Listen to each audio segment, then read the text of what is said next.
Wakati tetesi za beki wa Yanga na timu ya taifa Tanzania Ibra Abdalla Baka, wakati tetesi za beki kisiki wa Yanga na timu ya taifa Tanzania Ibra Abdullah Hamadi Baka kutakiwa na miamba ya Morocco Raja Casablanca zinashika kasi, mambo yameanza kuwa moto kweli kweli. Mtazamaji wa Sports Fact TZ, usisahau kulike, kusubscribe ili uwe wa kwanza kupata undani wa taarifa zote za kimichezo ndani ya mipaka Tanzania na nje ya mipaka ya Tanzania. Licha ya uwezo wake mkubwa uwanjani uliomvutia kocha Fadlu Davis, mkataba wa Baka unaomalizika mnamo mwaka 2027 dhidi yake na klabu ya Yanga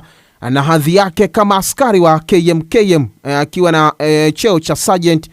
vimeleta masharti magumu, lakini lazima ili dili hilo alikamilike. Sasa klabu ya Raja Casablanca ya pale nchini Morocco imetenga dau kubwa zaidi la kumuhitaji mchezaji na beki kisiki wa klabu ya Yanga na timu ya taifa Tanzania Ibrahim Abdullah Baka, moja mabeki ambao wamekuwa na mafanikio makubwa zaidi ndani ya klabu ya Yanga. Amefanikiwa kuitengeneza ngome imara zaidi ndani ya klabu hiyo na imekuwa ni miongoni mwa wachezaji ambao wana mchango mkubwa zaidi hasa kwenye kiklabu ya Yanga na timu ya taifa ya Tanzania. Inaelezwa mabosi wa klabu ya Raja Casablanca tayari wamewasilisha dau kubwa zaidi la kumuhitaji Ibrahim Baka mwishoni mwa msimu huu, na dili hilo limewekewa vigezo na masharti makubwa zaidi, kwani bado pia klabu yake ya zamani ya KMKM ikiwa inasomeka kusimamia kama Ibrahim Baka ataweza kupigwa mnada na klabu ya Dar es Salaam Young Africans. Yes, Ibrahim Hamadi Baka alianza kucheza soka la kulipwa mwaka 2017 katika klabu ya Jangombe Boys FC inayoshiriki ligi kuu pale visiwani Zanzibar. Alihamia Malindi Sports Club mwaka 2019 na kuchezea misimu miwili. Mwaka 2021 alihamia KMKM FC ambako alishinda taji la ligi kuu la Zanzibar msimu wa mwaka 2021-22. Mnamo Januari 14 mwaka 2024 alihamia kunako klabu ya Dar es Salaam Young Africans na kujiunga na mabingwa hao, ambapo alishinda mataji ya ligi kuu mara 2 mfululizo, taji moja la mashindano ya FA na taji moja la ngao ya hisani. Mnamo Novemba 2023 aliongeza mkataba wake mpaka mwaka 2027 baada ya kiwango chake hali ya juu alichokionyesha dhidi ya Al Ahly kwenye mashindano ya klabu bingwa barani Afrika. Siku maalum ilitengwa kwa ajili ya kumwenzi na kupewa jina la Baka Day, na amekuwa na mchango mkubwa zaidi ndani ya klabu ya Yanga. Sasa inaelezwa kuwa kwanza klabu ya KMKM imeweka vigezo na masharti kwa ajili ya kukamilisha dili la Ibra Baka kuelekea pale Raja Casablanca, ambapo lazima KMKM ijulishwe na kutoa baraka zote za mchezaji huyo kwenda nje ya nchi, kwani bado ni askari anayetambulika na kikosi hicho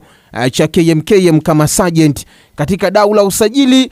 litakalolipwa na Waarabu, Raja Casablanca KMKM lazima ipate sehemu ya mauzo hayo kama waajiri mama wa mchezaji huyo. Baka atatakiwa kurejea ofisini KMKM kipindi cha mapumziko kwa ajili ya kutembelea ofisi na kuhudhuria mafunzo ya kijeshi ili asisahau kazi yake na sifa alizopandishwa kwa vyeo. Inaeleza kuwa Raja Casablanca wapo tayari kutoa kitita cha zaidi ya shilingi milioni 900 kwa ajili ya kuinasa saini ya Ibrahim Abdullah Baka, na ni miongoni mwa mabeki ambao kocha Fadlu Davis wa kikosi hicho ameweka nguvu kubwa zaidi ya kuhitaji kuinasa saini ya nyota huyo. Zipo taarifa zinasema klabu ya Yanga ni kama hawapo tayari kwa ajili ya kumuiachia saini ya nyota huyo kuelekea Raja Casablanca, kwani uhitaji wa mchezaji huyo umekuwa ni mkubwa, japo mchezaji mwenyewe pia anajaribu kushinikiza kwa ajili ya kwenda kuangalia mstakabali wa soka lake la kulipwa pale kunako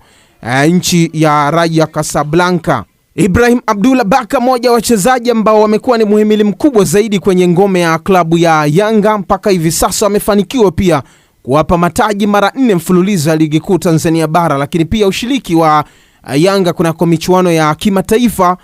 nikimaanisha klabu bingwa barani Afrika, lakini pia ameifikisha Yanga kunako hatua ya fainali ya kombe la shirikisho. Ni moja ya mabeki ambao wamekuwa na uimara mkubwa zaidi, hasa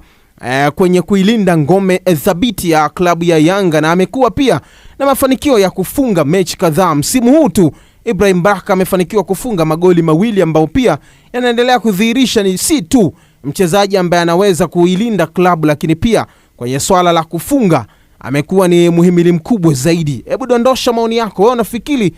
uwepo wa Ibrahim Baka na kuhitajika Raja Casablanca ni muda sahihi wa Ibra Baka kuondoka Yanga na kuelekea Raja Casablanca, ama bado Yanga inahitaji huduma ya Ibra Baka kuendelea kusalia kwenye viunga vyake? Usisahau kulike, kushare, kusubscribe Mwana Michezo, wewe wa kwanza kupata taarifa zote za kimichezo ndani ya TV hii ya Sports Fact TZ.